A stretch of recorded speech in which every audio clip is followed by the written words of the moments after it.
Потрескавшиеся стены, отслаивающаяся штукатурка и постоянная сырость. Страдают от проблемы и все жильцы дома. Хадижат Аспиевой пришлось полностью обновить мебель. Затопление подвального помещения, по словам женщины, началось после капитального ремонта дома. Где-то в 2013 или 2012 году, я сейчас точно не скажу, нам полностью делали капремонт, меняли трубы, и канализационные меняли, и водяные трубы, все меняли, сайдингом обили. Подвалы были на тот момент сухие. В общем, я не скажу, через сколько лет все это началось. По-моему, сразу же следом началось затапливаться.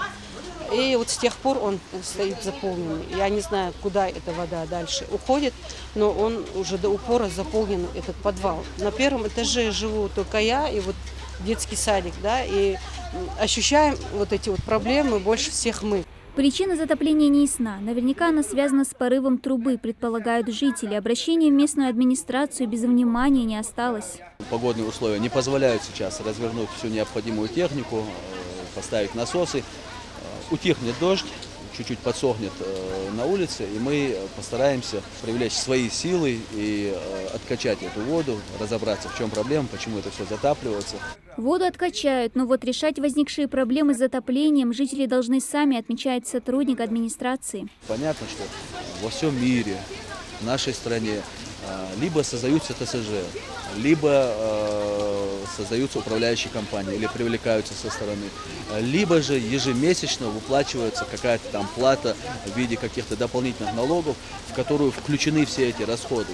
За счет получаемых ежемесячных средств потом специалисты решают эту проблему. Через ТСЖ собственники квартир управляют домом и решают вопросы его содержания и благоустройства. На вопрос, почему не создано ТСЖ, ответ один. Почему нет ТСЖ у нас? Ну, это проблема. Нет, как сказать, ну, с людьми сложно разговаривать, договариваться. Здесь практически это невозможно создать. И тем более здесь живут квартирантов много, пустующих квартир много.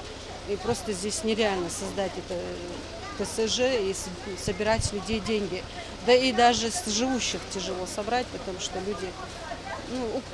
у людей разное материальное положение, может быть, по этой причине. Еще один вопрос у жильцов связан с мусором. Его вывозят Назрановское ЖКХ, несмотря на то, что договор заключен с региональным оператором экосистемой. У нас экодоговор есть. Мы оплачиваем каждый месяц, каждый год. Вот даже у меня квитанции я могу вынести, что оплачиваю.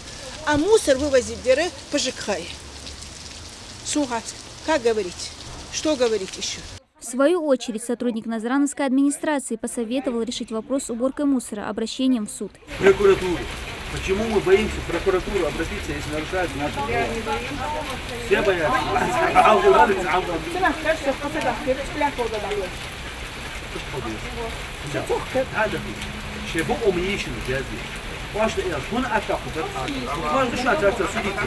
Местным жителям только и остается ждать, пока решат их проблему. Власти города, в свою очередь, призывают жильцов создать товарищество собственников жилья, чтобы впредь решать возникшие вопросы самостоятельно. Дана Плиева, Асхабила, Киев. Новости 24.